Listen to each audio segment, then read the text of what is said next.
Good evening. Welcome to the second presentation in the Deschutes Land Trust 2020 Nature Night Speaker Series. Now, I know what some of you may be thinking. You're not Sarah.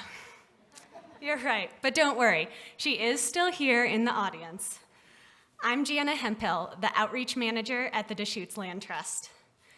For those who are new to the Land Trust, we are a nonprofit based in Bend that works to conserve and protect lands throughout Central Oregon.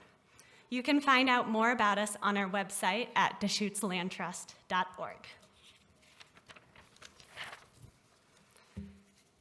Before we dive into tonight's presentation, I'd like to share with you a slideshow made by one of our incredible volunteer photographers who is here tonight, Jay Mather.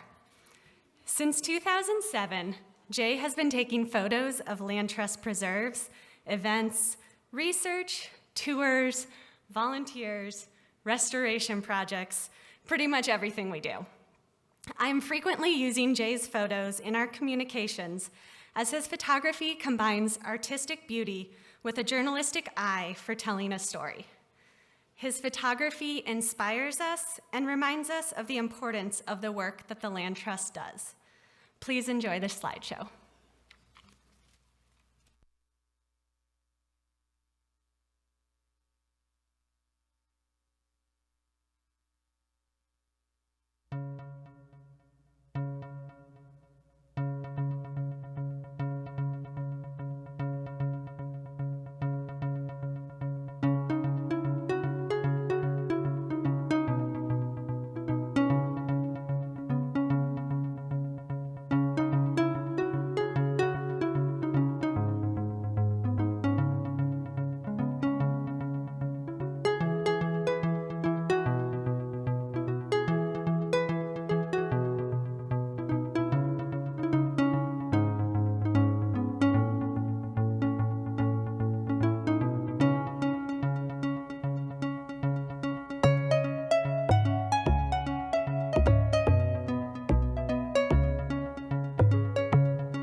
Thank you, Jay, for that beautiful retrospective and for the time and dedication you've given to the Land Trust. In preparation for tonight's presentation, a quick reminder to please silence your cell phones. And a couple notes. Tonight's speaker will be taking questions at the end of the evening. Also, if you provided your email address when you registered for this nature night, we will be sending you an email with a link to tonight's presentation in the coming days.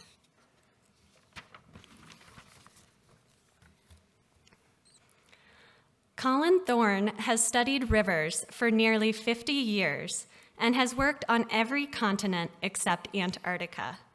While employed primarily as an academic and tasked with performing original research, he has always considered the applicability and utility of his findings.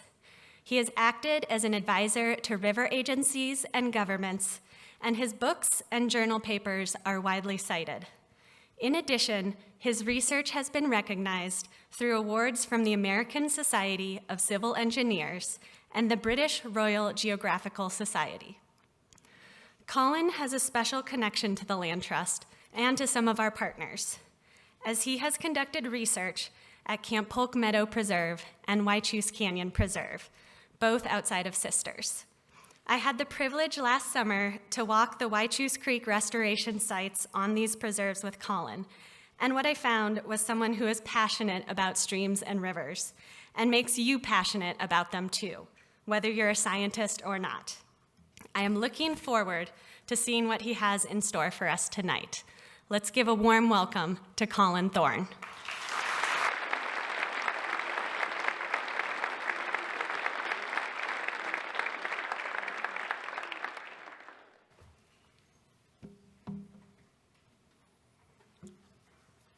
Good evening, and first of all, thank you to the Deschutes Land Trust for inviting me to speak this evening, and thank you all for turning out on a dark night in February to come down here and listen to me talk to you.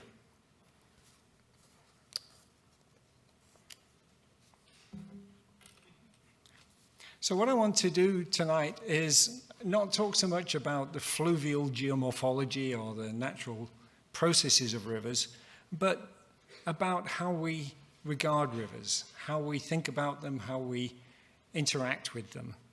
And my proposal tonight is that in restoring rivers, one of the things we really have to restore is their dignity. The basis for this idea is three premises. First, that every river has value, even the most beaten up ones. Every river deserves to be respected, even the ones that we've disrespected for long periods. And the dignity of any river can be restored. There are no basket cases. There are no rivers beyond redemption. Now, the basis for my talk tonight comes back from the 18th century, from 1781, and a statement by Immanuel Kant, the fairly famous German philosopher, who said, "Everything either has a price or a dignity. Anything that has a price can be replaced by something else as its equivalent. But anything that is above all price, and therefore admits of no equivalent, has a dignity." So something with a dignity is irreplaceable. And rivers are important as natural resources that can be used to help meet the needs of society by providing multiple different benefits. And we value them for that. A great example is the River Mekong and the Mekong Basin in Southeast Asia. Now, this is home to 60 million people. And almost all of them get 47 to 80% of their dietary protein from river fish. And the Mekong's able to support that huge population because the fishery in it is bigger than the fishery of Africa. It's bigger than the fishery of all the rivers in North and South America combined. It's a fantastic resource. And it's valued, if you look at the ecosystem value of it, at between 4 and 8 billion US dollars annually. So when you hear that and you recognize that's just one of many benefits that the Mekong River provides, it comes as quite a surprise that the fish and the fishery are being sacrificed to build 11 hydropower dams along the mainstream of the river and 110 more along its tributaries. And perhaps it's even more surprising when you learn that the current net value of that hydropower is $3 to $7 billion. It's really not worth more than the fish, but most of the fish are going to go away if those dams are all built. How can that be? Well, it's because some river benefits are more highly prized than others, and it is the most marketable of benefits from a river that are the most sought after. To further illustrate this point, let's come a bit closer to home with the Columbia River. Now, when the Columbia River Treaty was negotiated in the 1950s and early 1960s, the US and Canada focused on building dams for two reasons. First, to maximize the river's capacity to generate hydroelectricity, and secondly, to minimize the potential of the river to generate costs to society through flooding. And so, over the years, there's been 14 large dams and innumerable small dams on the tributaries built within the Columbia Basin. And as you can see in this slide, the river isn't really a river anymore. It's a series of impoundments. It's a stair step. Apart from one reach there between McNary Dam and the next one, Priest Rapids, where it's an open-flowing river. Well, that's because that's the Hanford nuclear site, so they couldn't impound that. Otherwise, I think they would have done. So, even though the effect of the dams in blocking or at least seriously impeding fish passage and blocking it completely upstream of Chief Joseph Dam was known at the time, the loss of that fishery, or the loss of a lot of that fishery, was felt to be a price that was worth paying in order to realize the benefits of hydropower and flood control. And in any case, at that time, the theory was that the fishery could be maintained, at least in part, by replacing wild salmon with hatchery fish. So by those terms, and at that time, wild salmon had a price, but not a dignity, because the natural fishery could be replaced by something else as its equivalent, in this case, hatchery fish. As another illustration, another river I've spent a lot of my career working on, the Mississippi. Now, the Mississippi Basin, as you can see here, has the shape of a giant funnel, with nearly half of the contiguous 48 states and parts of 2 Canadian provinces draining through that very narrow neck of the funnel, which is the lower Mississippi Valley. Throughout the recent history, navigation and flood control have been the priority river functions in the lower Mississippi. And the river's been engineered to optimize delivery of those functions, mostly through what's called the MR&T, the Mr. T, the Mississippi River and Tributaries Project, which has several different elements. So there are levees to prevent flooding, there are floodways to divert floodwaters away from population centers like New Orleans, there are major tributary dams and major tributary improvements, no mainstream dams on the lower Mississippi though. But what they do have on the lower Mississippi is channel improvements, and improvements here would be in inverted commas if I had made this slide up. Because what channel improvements involves is dredging a deeper navigation channel, currently 25 feet deep at Vicksburg, 45 feet deep at the Gulf to get big ships up and down. Miles, thousands of miles of low dikes to train the river, and about 2,000 miles of articulated concrete mattress, which straitjackets the river, which just prevents it moving left or right, changing its planform in any shape. shape or form.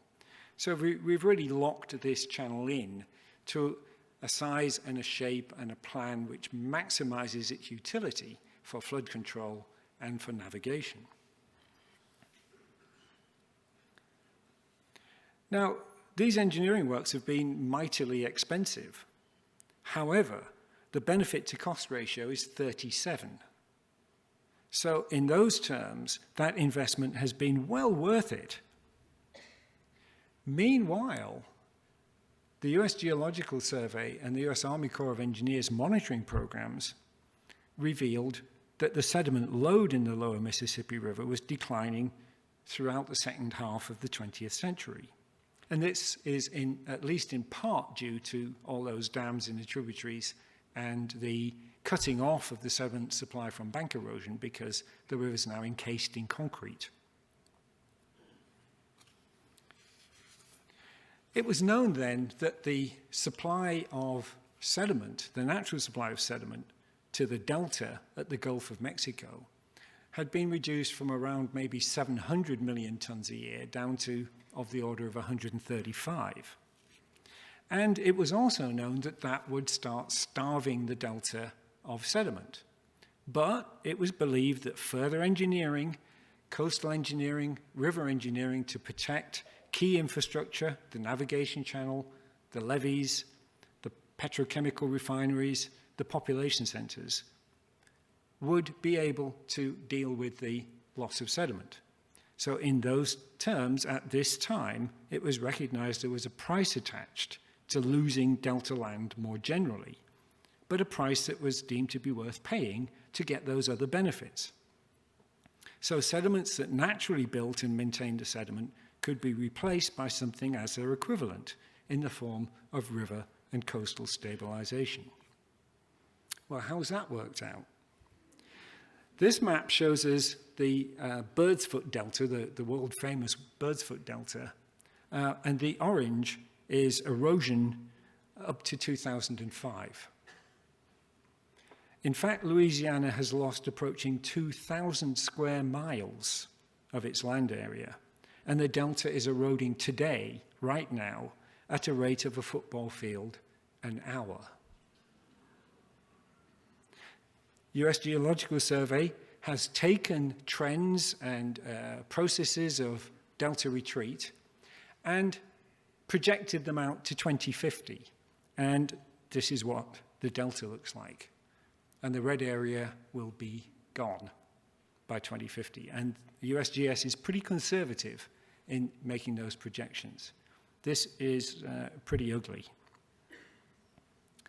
And it's only now that the future of the navigation channel is being put in doubt by the disappearance of the delta that serious consideration is being given to trying to save the delta.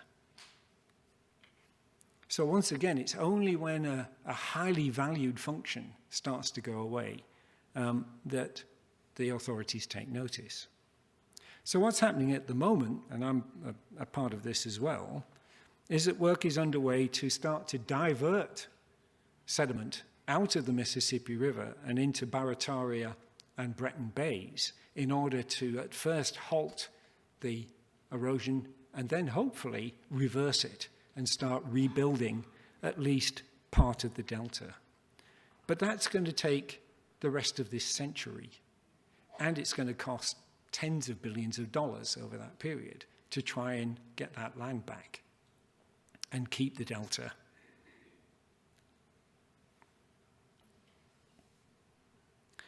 So that's a huge cost.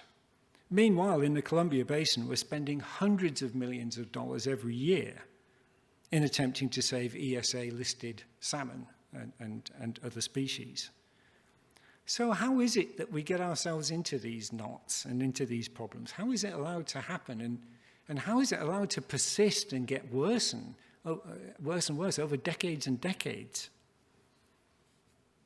And I put it down to a major problem, which is that society places different economic values on the benefits provided by different river functions, and loses sight of the fact that there are many societal needs and dozens of river functions, but you've only got the one river in each case, and everybody has to play nicely together in managing their functions if you're going to avoid catastrophe. So when you look at the family of river functions and ecosystem services provided by rivers, if you want to decide which river function is more important, which one you really like the best, it's like asking a parent which of their children they like the best. There should not be an answer to that question. And the truth of it is all your children are your favorites, and all the river functions are important and valuable and precious, and none of them is superfluous and to be given away. With this benefits wheel, if you start taking too many spokes out of it and just leaving a few, then of course the entire wheel will buckle. So the root cause of all this, I think, and again, here's my premise to you, and what I'm trying to do is give you some thoughts to chew on afterwards. I trace the root cause of this flawed approach to managing rivers to the gulf that exists between economics and ecology, at least in more economically developed countries, MEDCs we call them for short. And yet, economy and ecology differ only in their suffixes. And that's always sort of niggled at the back of my mind. Right? Economy, ecology, they sound kind of similar. How is that? So when you're in that position, have a look at the etymology of the words. See where they came from. So if you look at the first one, let's look at economy. Economy comes from the Greek. And if there are any Greek people in the audience, I apologize for my anglicization and strangulation of the language. But it comes from a Greek word, which is economia, which is basically two words, ekos and nomia. So ekos means the house or the abode or the dwelling or the habitat. There isn't a precise translation, but it's all of those things. And nomia means to manage or to distribute. And not just any way of managing and distributing, but to manage and distribute through frugality and judicious use of the house's resources. So hence, economia is the thrifty art of household management. So in ancient Greek times, as you see from the sketch here, the house included a major storage area and shop. It included other storage areas for particularly precious commodities like wine or wheat or aubergines that were guarded very carefully and stewarded very judiciously. And the person who did that in ancient Greece, who did the economia, was the economos. And here's an economos, and you can see that he looks a pretty fierce character. He's actually a priest as well as an economos. He's the manager or the steward of the household. If he was on Downton Abbey, he'd be the butler who just runs a tight ship, knows what's going on, is responsible for looking after and distributing all the resources of the household. So that's economy. What about ecology? So again, it's Greek, and it's ekos, the house, again. But the second half now is logia. So ekos, the house, the abode, the dwelling place, the habitation. And logia, which comes from logos, which means to count, or to gather in, or to speak about, or possibly even to study. We use ology these days as meaning the study of, geology, biology.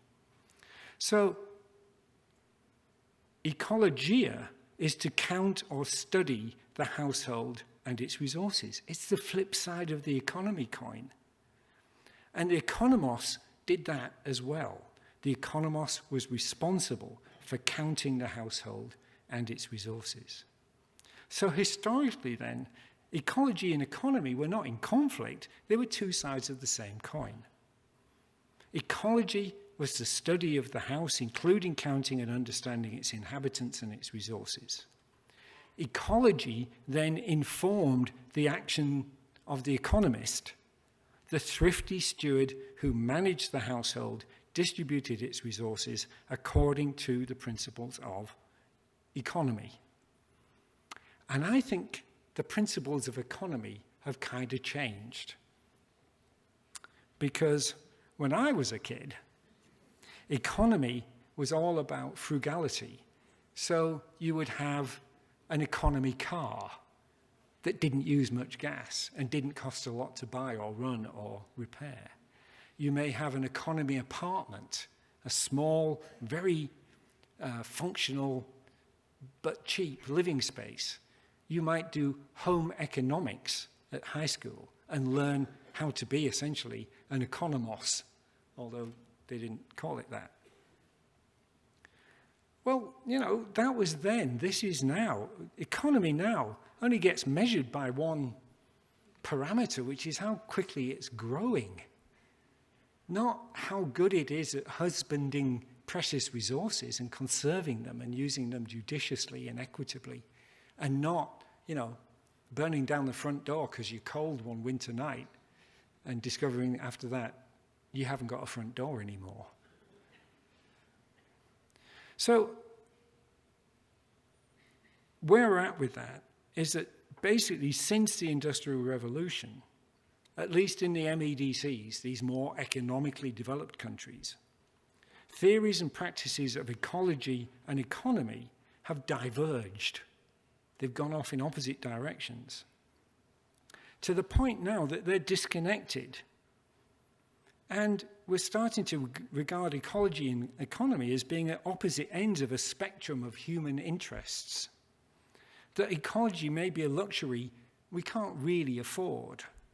That ecology can and may have to be sacrificed on the altar of economic growth and continued rapid development. This leads us to the argument that environmental regulation that protects the ecology constrains industrial enterprise and damages the economy, which is absurd. If we remind ourselves of the original meaning of economy and the real relationship between ecology and economy, the fallacy of that argument becomes clear. Essentially, ecology is the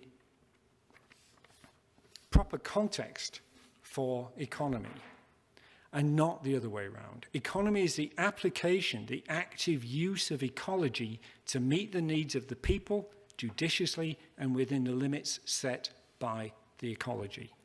In its broadest sense, that's to say, the household's water, land, minerals, plants, animals, and people. But the reality is rather different these days, and has been so for 30 years. And I think this is just perfectly encapsulated by Bill Clinton's memorable catchphrase from the 1992 presidential campaign. And I see most of you would remember this. And you remember, it's the economy, stupid. Don't worry about all that other stuff. It's the economy. That's the only thing people care about. That's the only thing we've got to manage and get right, and then everything will be peachy. What's happened is that the ecology has become part of the economy. We even refer to there being a green economy, and we use concepts like ecosystem services to value ecosystem benefits. I mean, this is true ecological bean counting. We reduce every part of the ecology to a commodity, and we say, what's it worth to us? What's happened then is that the ecology has become part of the economy. We've lost the plot. Ecology isn't part of economics. Economics is part of ecology. when and where ecology is treated as part of the economy, a fairly simple thing happens. The economy consumes the ecology until it's gone. And that started early as well, early in MEDCs. In the 18th and 19th centuries, what happened was the MEDCs, particularly European ones, expanded rapidly, consumed and exhausted their own ecologies. So the front door's burnt down. You haven't got a spare one. What do? You're going to steal somebody else's front door. And so, at first, through colonialism and conquering other nations, the European nations took other nations' ecologies and consumed them as well. And then later on, the same thing happened through these international megacorporations. And we're seeing the same thing going on through the current millennium, overexploitation, economic colonization as part of globalization. So for this to stop, we need to put economics back into its rightful place as the judicious use of ecology, the sustainable development and prudent use of the planet's natural and human resources through sound application of the best science available and by employing new low-carbon technologies. So next time anybody says to you, it's the economy stupid, or something inferring that same thing, just remind them, actually, as Sir David Attenborough says quite frequently, it's the ecology stupid. And that kind of gets me back, circled back to why we should restore the dignity of rivers and why it's now more important than ever that we do so quickly and efficiently. And this is for one simple reason. The future of our rivers, the future of the rivers we restore today, is not going to be the same as their past, so we're not going to put them back to a past configuration. Their future isn't going to be even the same as the current day. It's going to be different. The fact is, it's going to be different, and we don't know how. The future is not uncertain. It's unknowable, because it hasn't happened yet. We can forecast it. We can never, ever predict it. And the good thing about the future is that if we do forecast a future that we don't like the look of, we can change it. But only if we make the right choices and we take the right steps at the right time. And manifestly, we're not doing that just now. But the bottom line is we don't know what the demands for goods and services that we're going to place on our future rivers are going to be.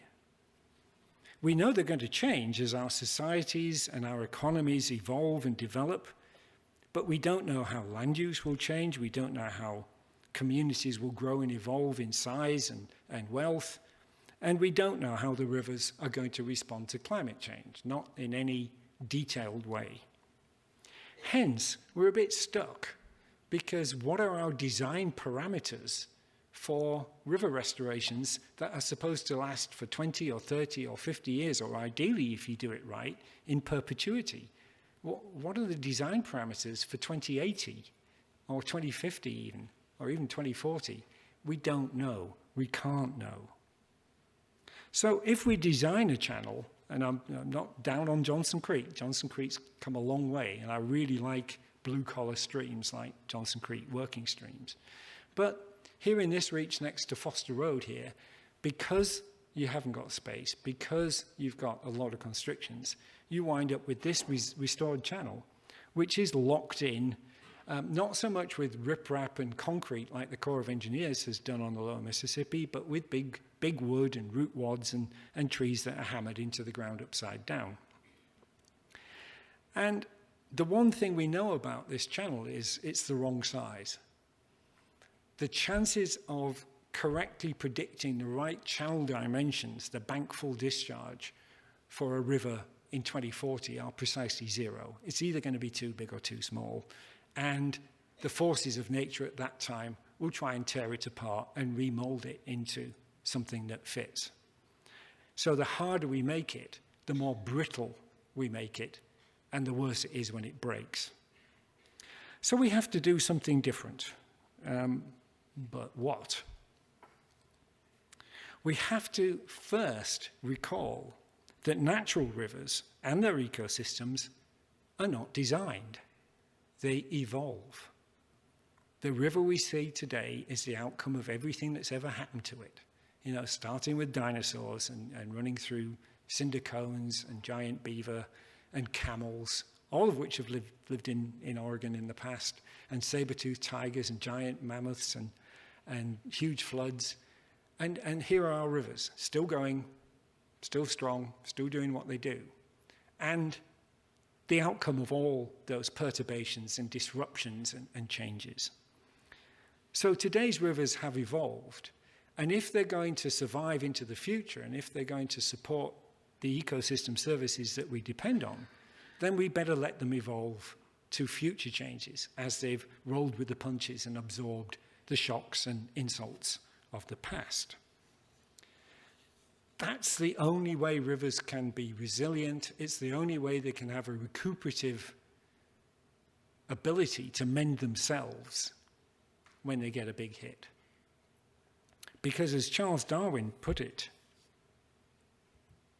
it's not the strongest of species that survives, nor the most intelligent, but the one most responsive to change.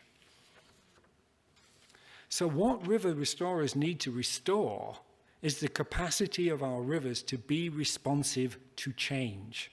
That way, the river and its ecology can adapt to the future however it unfolds. The fact that we don't know doesn't matter, because we're giving the river the most adaptive capacity it can have to deal with whatever the future throws at it. While recognizing very often we aren't able to rewild our rivers, and that's not what I'm advocating, because we'll need to continue to adaptively manage the river to support our economy. We're going to go on being the economos, the steward who looks after the ecology of our household. And we're going to develop our economies in ways that are indeed frugal and judicious and sustainable and fair. This is the approach taken by the Deschutes Land Trust and by the Upper Deschutes Watershed Council. And I'll illustrate this approach using Whitechouse Creek, which, as Jana said, I've had the privilege of working on myself. Now, what we see here in Whitechouse Creek is a reach where the river is currently tucked over on the right-hand side there as you look at the screen, up at the toe slope of the valley wall. And what was the floodplain is now a high and very dry terrace. And the primary productivity of that ground has degraded over the years because of the loss of connectivity to the life-giving stream, to the water and the microbial life and the soil-building nutrients carried by the creek. There's a disconnect. And now it can't support the lush bunch grasses and fodder that were needed for cattle ranching, and it's not used for that anymore. It can't support the grazing stock. So how do we restore that adaptive capacity? How do we build the creek back to being a resilient and healthy watercourse? And the way we do that is by reconnecting the channel to its floodplain, by rehydrating the floodplain, by recreating the wetlands that have been lost, which are the hotspots of primary productivity, of diatoms and algae that are eaten by invertebrates, that are eaten by birds and fish, that fuel the entire food chain and give you that trophic cascade that means you can now do conservation grazing and start to put some stock back on that terrace, which is now restored as a floodplain, or indeed you can turn that energy and matter into anything you want, whether you want wildfowl or whether you want ungulates or whether you want cattle. You've got the raw material. You can turn it into what you want. So that full restoration of floodplain connectivity to create a multi-channel wetland floodplain mosaic is how we equip our rivers for a future that's unknowable. And you see in the three shots here by J. Mather, the progression from the dry terrace to the wet braided system to the multi-channel or anastomosed. What does anastomosed mean? It's a medical term for the veins on the back of your hand, the fingered channels that create that intimate connection between the channel and the wetland and the floodplain, which is what we want. And you can take this so far using big yellow machines and smart people and engineers and scientists who have pretty high hourly rates. But you can only take it so far. And what we've discovered is there comes a point where you have to hand it over to nature's river restorers, meaning the entire trophic system, from the tiniest microbial life that you can't even see without a microscope, through to your top predators, your rattlesnakes and your pumas. The more of that ecosystem you've got, the more vibrant it will be, the stronger will be the recovery, the more complex will be the ecosystem and the stream, the more difficult it is to break it, the more resilient it is and responsive it is to change.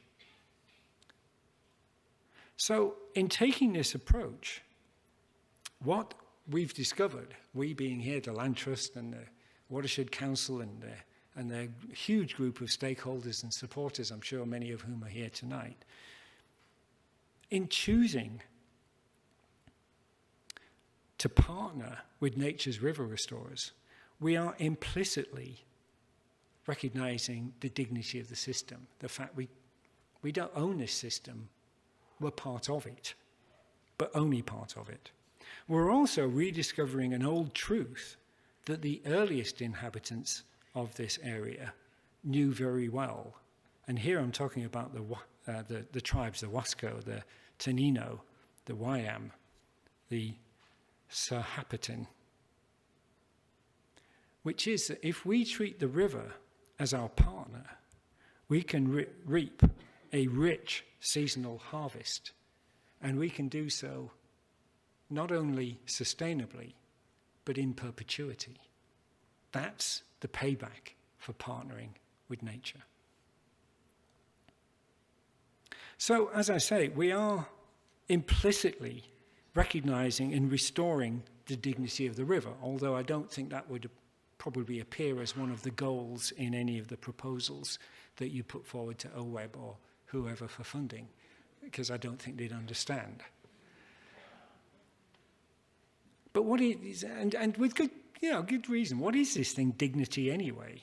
And to answer that, again, we're going to do another thing. Let's go back to the etymology again. Let's look at where this word comes from. And this one is Latin. It comes from the word dignitas. And dignitas means worthy. It means proper. It means fitting and honourable. Sounds quite British, doesn't it, actually? I say, you're quite worthy. And modern definitions, that's quite an archaic, like most things British, it's quite an arcane definition. But modern definitions build on this concept of something being worthy. And they define dignity as the innate right to be valued and therefore to be respected, because the two go together. If you value something, you should also respect it. And therefore, dignity means you have a right to expect ethical treatment. In the modern context, dignity actually has become an extension of the Enlightenment era concepts of inalienable inherent rights.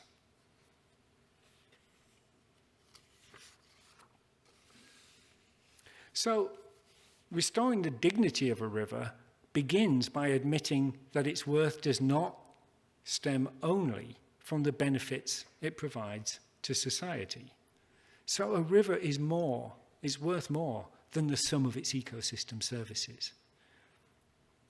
And we should sort of know that anyway, because the values that we put on those benefits are so variable. They're really, really context-laden. There are no single transferable values for any river attribute, because they're worth different things to different people in different places at different times. They're a social construct. So how could they represent the true value of the river? Because they're variable, and we make them up, and we'll change them. And also, when you say, what's a Bengal tiger worth? Well, it's worth what somebody will pay to know that it exists. Well, that's a pretty variable feast as well. So is a Bengal tiger just worth something on the whim of how much people are willing to pay to know one exists? I don't think so. I think Bengal tigers have inherent value beyond that. And anyway, rivers don't exist to meet the needs of people. That's what canals are for. We build canals to meet our needs. Rivers, we don't build rivers. They exist under their own volition. And so in that sense, I'm going to be quite bold and paraphrase Kant, though I do not claim to be any sort of philosophical giant or even a philosophical pygmy. But to paraphrase how Kant would see this, the river is not a means to an end, the end being supplying our needs. The river is an end in itself, which means that it not only has a relative worth, it has an inner worth, and that inner worth is a dignity. It's irreducible. We don't own it. We can't decide what it's worth. The river's worth what the river's worth. Now, for many of us, this might be a pretty new and novel departure and view of the river. But actually, that's not true for all cultures and all societies. And the idea that the river is beyond price is gaining traction. So in preparing for this talk, actually, I came across these two websites, the Earth Law Center and the Global Alliance for the Rights of Nature, who are coordinating efforts to recognize the dignity of nature, including rivers, internationally. And if you just look over the kind of raindrops there, the drops of water, you can see there are some fundamental rights that are universal and which should be recognized for every river, according to these two learned outfits. But changes in attitudes and law, I would argue, are not driven by lawyers or by single interest groups. They're driven by people who are connected to their rivers, not only socially and economically, but also spiritually. Connections that go on the practical, that go on the day-to-day mundane, take things to a bit higher level. And one such group are the Maori of New Zealand, where I spend as much time as I can, because I absolutely love the place, and also because both my son and daughter emigrated there in the last few years.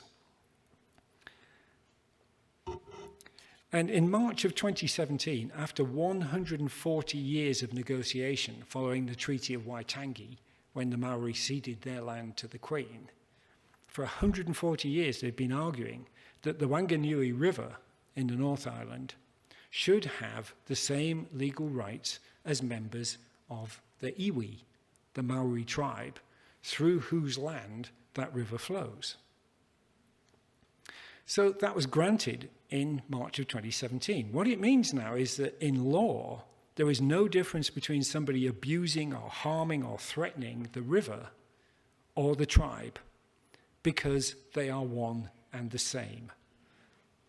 The lead Maori negotiator explained to a somewhat baffled press after this ruling that the tribe do not consider themselves masters of the natural world, but part of it. They are not anti-development or against developing their economy. In fact, that iwi exports stuff to 40 different countries, from manuka honey to wool to possum skins and everything in between. So they're not anti-economy. They're very, very industrious. But they begin with the view that the river is a living entity and an ancestral tribal member, a very, very senior tribal member. And they consider the future of the river and how they treat it on that central belief, viewing the river and the tribe as an indivisible whole, instead of from the perspective of ownership and management. Now, in India, at the same time, the Yamuna and the Ganga rivers, or Ganges River, were also given civil rights at the same time. Now, these are holy rivers, so their paramount status as gods was enshrined in law. The sad fact is that this hasn't really made much difference to how they're treated or their fortunes. In fact, in 2018, the year after, the Yamuna was reported to be biologically dead. That same year, 2018, the Atrato River in Colombia was given full human rights in a desperate attempt to halt what has been termed an ecocide, because the gold miners with their huge dredges are annihilating that river, as you can see if you compare left and right images. And it remains to be seen whether this new status will save the river and its indigenous population from ruination. So far, the omens aren't good. Last year, Bangladesh, another country where I spend quite a lot of time, took all this to the next level. They've given all their rivers human rights. That's thousands of rivers. But it's not really clear what that means in a country where they have a constitution that gives their people rights, but they have a hard time keeping those rights up. They have laws that protect workers, but as you probably know from multinational corporations again, workers in Bangladesh are treated pretty poorly. So I'm not sure where that's heading in terms of giving their rivers human rights, when human rights themselves are pretty questionable. On a brighter note, last May, the Yurok tribe declared rights of personhood for the Klamath. And I think that's probably the first nation to do so for a river in North America. The Yurok's resolution comes at a really exciting time, as you're probably aware, with 4 dams scheduled for removal in the non-too-distant future. Even so, it's apparent from the Yamuna and the Ganga and the Atrato that granting a river human rights doesn't guarantee its safety or its dignity, either one. So what does it take to guarantee dignity and guarantee the future of a river? Well, I believe the answer to that question can be found much closer to home with a river that we all love, the Metolius. See, the Metolius and its watershed have been revered for as long as people have populated this area, and we're talking about 7,000 years. Formal calls for it to be given scenic and recreational designations began as early as 1912. It was designated as a wild and scenic river in 1986, and the Metolius Conservation Area was established in 1990. And then in 2009, the Metolius Protection Act designated over 300,000 acres around the river as an area of critical state concern, prohibiting large-scale development and with the stated aim of maintaining the outstandingly remarkable character of the basin. Now, that's what a river with dignity looks like, and that's how it gets treated. When it's loved and respected by the people who live and work and play around it. But it's not just beautiful rivers that have a dignity. Blue-collar, hard-working streams have the dignity of work as well. So, my closing position is that any river is to be respected as an integral part of the ecos, our abode, our habitat. But the river isn't only part of our ecology, which is fundamental to our economy. The river is also a valuable part of our community. It's also a member of our neighborhood. It's therefore my thesis that continued well-being of all our households depends not only on ensuring that our rivers can go on meeting our needs, but also on restoring the dignity of our rivers. Not every river can be outstandingly remarkable. A lot of them aren't, like the Metolius. But every river has value, a value that transcends its utility as a supplier of commodities. Every river deserves to be respected, and the dignity of any river can be restored. Thank you.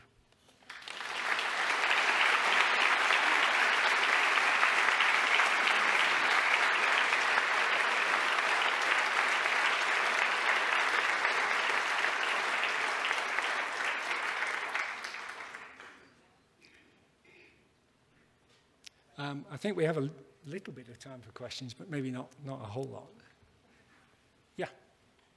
You have to shout because my hearing's not great. Can you talk about the unsustainable overpopulation of the Earth as an underlying cause for the conflict between the economy and the ecology? So the question was, can I talk about the overpopulation of the planet as a cause of the tensions between the ecology and the economy, and the inability of the ecology to meet the needs of the economy? Yes, there are 7 billion of us plus, and the world population has grown a lot. However, I'm also a bit of got to be in a bonnet about consumption. I spend a lot of time in Bangladesh, and one of my Bangladeshi friends has got 5 kids, and I've got 2. And, you can kind of point out, you've got 5 kids, mate, that's maybe too many. He said, well, wait a minute. Each of your children as a Westerner consumes 10 times the resources of my kids. So maybe you got too many children. So it isn't just about population, it's also about consumption. And, we'd need 7 planets if everybody wanted to live like somebody in Sweden. So we need to dial it back. We need to conserve resources. But we need to keep an eye on the population too, I quite agree.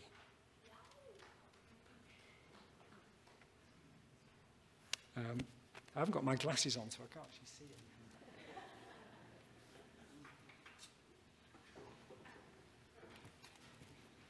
Where to put them?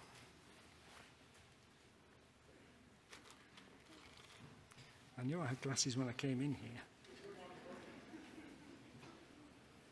Not to worry, just wave at me. Oh, there they are. Ah! Okay. Oh, okay, yeah. Yeah.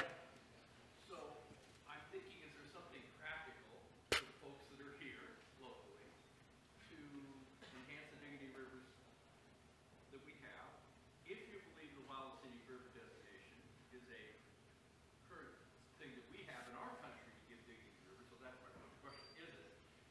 And if it is, then is the attempt by Senator Wyden to go after 4,000 more miles of Wild Snake River in Oregon a reasonable thing that we could actually practically do to support that? I don't know if I can summarize that question.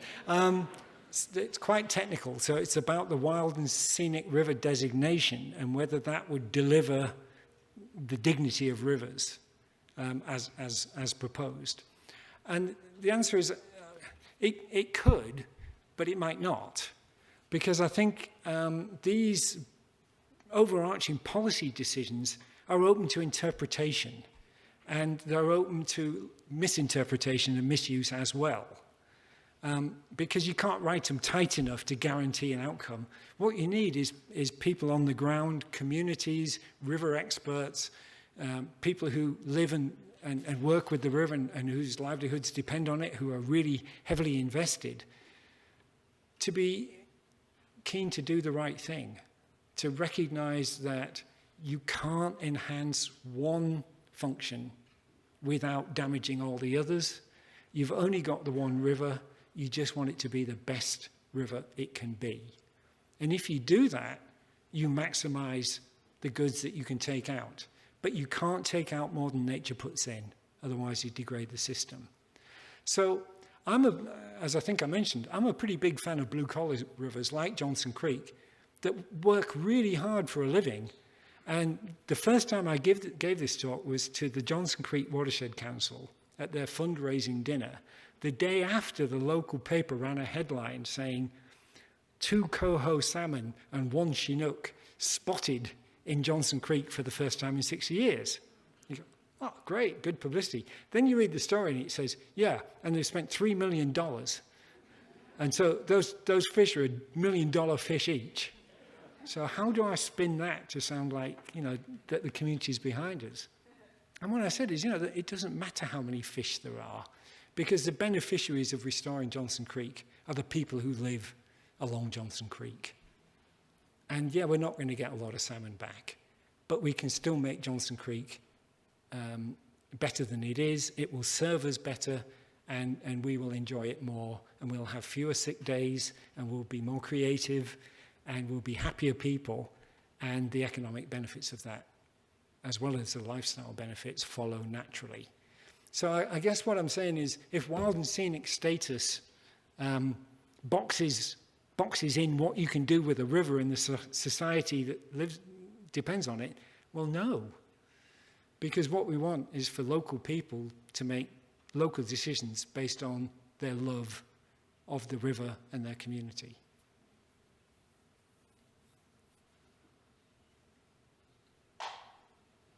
Yeah.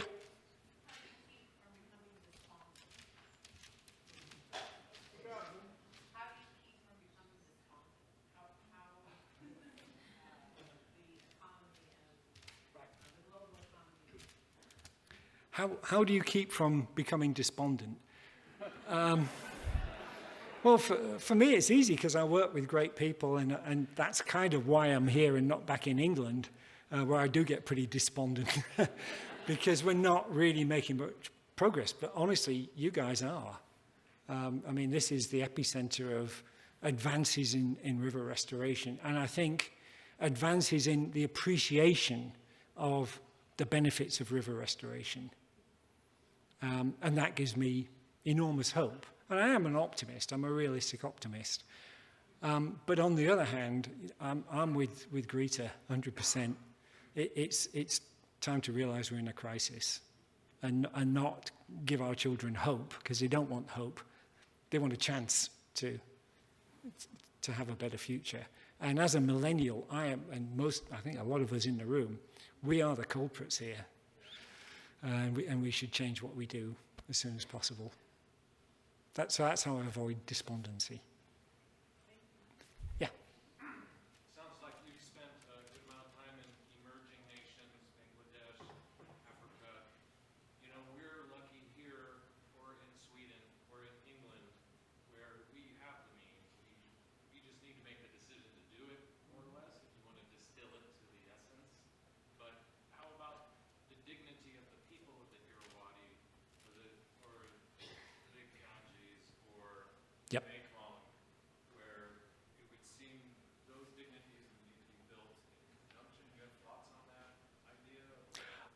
Yeah, the only thing we need to restore dignity to more than the river is the people, if they haven't got that, absolutely.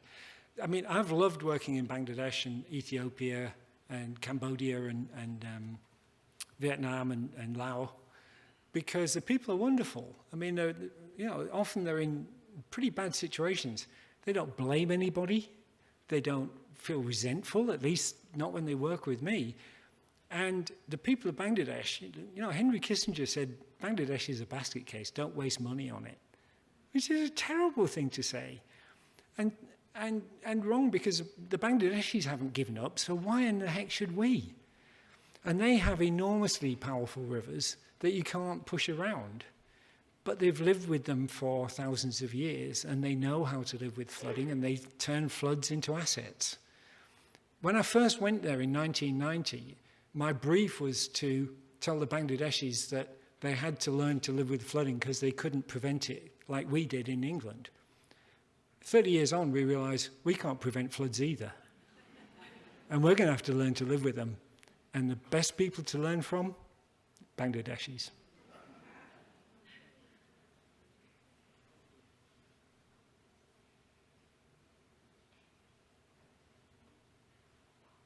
Anybody up in the gods there? One question from the upper tier. No. Oh, we got one. Okay, go ahead. Last one. Oh, way down the front. Right. Could you give some examples of, say, the very, very severely damaged rivers in the world? Yeah, could I give examples of really severely damaged rivers in the world? Colorado is the biggest plumbing system on the planet, but just vestiges of naturalness left, and of course the Mexican bit of it is really trashed. But on the other hand, hope, there are really strident efforts being made to restore the Colorado, but it's got a huge way to come back. The Nile, a real mess. Again, another one of the food baskets of the world in the Nile Delta, and a really bleak future. But hopefully, if we can turn the Mississippi Delta around, that will become the blueprint for saving other river deltas. The Yangtze is a mess. I mean, they're just all over the planet. But there's some great rivers as well, and they are, they're where we raise our eyes and realize what could be. And I think as long as you have a vision for what your river could be, everything else is just ways and means. How do we deliver that? But unless you've got a vision of what your river could be, you're stuck with the river you've got. Okay, thank you guys. Oh, right. You got time for one more?